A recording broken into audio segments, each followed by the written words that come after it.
I was 7 months pregnant when I realized my marriage had already ended, even though no one had bothered to tell me. My body was heavy, exhausted, constantly aching, but I still believed we were a team.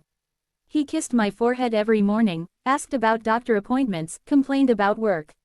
Nothing dramatic, nothing obvious. That was the most painful part, how normal he let everything look while quietly stepping out of our life. The changes were small enough to dismiss at first. His phone never left his hand. He started showering the moment he got home. Conversations became shorter, practical, stripped of warmth. When I asked if something was wrong, he told me I was hormonal, that pregnancy made me paranoid. I apologized more times than I should have. The truth came to me without mercy. A message popped up on his tablet while he was asleep beside me, one hand resting on my stomach where our baby moved. Her name was there, followed by words no married man should send, especially not to someone who knew his wife was pregnant. There was no confusion, no misunderstanding to cling to. She knew about me, she knew about the baby. And she stayed anyway. When I confronted him, he didn't deny it. He looked relieved, almost grateful it was finally out. He said it just happened, that he felt understood by her, that things had been difficult with me lately. As if growing a child was an inconvenience I'd chosen to create alone. As if betrayal was a reasonable response to my swollen ankles and constant fatigue. What hurt more than the affair was how quickly he rewrote our story. I became the problem, she became the escape. He moved out within days, leaving me in a house full of baby clothes and broken promises. She didn't hide. She posted smiling photos, soft captions about new beginnings, building a life with honesty. While I slept alone, feeling my child kick inside me, I understood one thing with terrifying clarity: they hadn't just stolen my husband. They had underestimated me. After he left, silence became louder than any argument we'd ever had. The house felt hostile, like it no longer recognized me. I cried when I woke up, cried in the shower, cried in parking lots before prenatal appointments. I stopped answering calls because every voice carried pity or curiosity. People wanted details. I barely had breath. Carrying a child while being abandoned is something cruel to your sense of worth. I kept wondering what she had that I didn't, what part of me had failed so badly that he could walk away without looking back. He checked in only when it suited him, short messages about paperwork or money, nothing about how I was coping. When I told him I was struggling, he said I needed to be stronger now. She, meanwhile, was thriving. Mutual friends mentioned her casually, how confident she seemed, how serious they were. No one said her name to hurt me, but every mention landed like a bruise. Then something shifted. One night, after hours of staring at the ceiling, I realized I was exhausted from breaking. I wasn't healing, I was dissolving. Begging him hadn't brought clarity, and hating her hadn't brought relief. So I stopped reacting. I stopped asking questions. I started paying attention instead. Patterns appeared where chaos had been.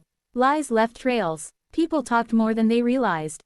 While everyone thought I was barely holding myself together, I was quietly collecting the truth. Grief didn't leave me, but it hardened. And in that stillness, I decided I wouldn't be the woman they discarded and forgot. I didn't confront her. I didn't threaten anyone. I didn't need to. The truth was already doing the work for me, it just needed the right light. I organized timelines, messages, emails, overlapping dates. I noted how often his stories changed and how hers stayed carefully vague. I shared nothing emotionally, only facts, and only when asked. People draw their own conclusions faster when you don't push them. Her image depended on credibility. She presented herself as principled, ambitious, ethical. So I let the contradiction speak. When professional circles asked why my husband suddenly left a pregnant wife, I answered calmly. When mutual acquaintances wondered about the overlap, I confirmed it without commentary. Screenshots don't argue. Dates don't lie. Silence, paired with evidence, is devastating. He tried to defend her at first, but his explanations collapsed under simple questions. Eventually, even he stopped trying. Invitations dried up. Whispers replaced praise. Opportunities quietly disappeared. She began losing things she hadn't realized were fragile: trust, alliances, recommendations. Nothing dramatic, nothing loud. Just erosion. What surprised me most was how little effort it took once I stopped chasing closure.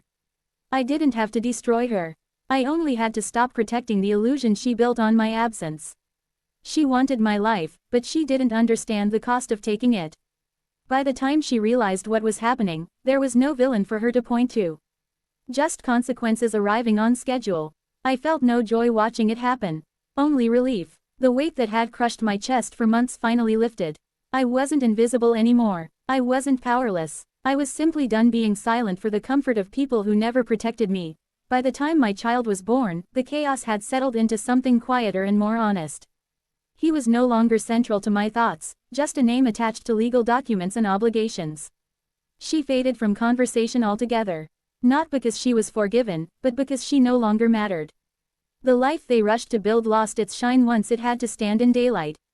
Motherhood grounded me in ways revenge never could. My focus narrowed to feedings, sleepless nights, and the strange peace of holding someone who needed me completely. I didn't win anything by surviving them, but I gained something far more valuable, myself.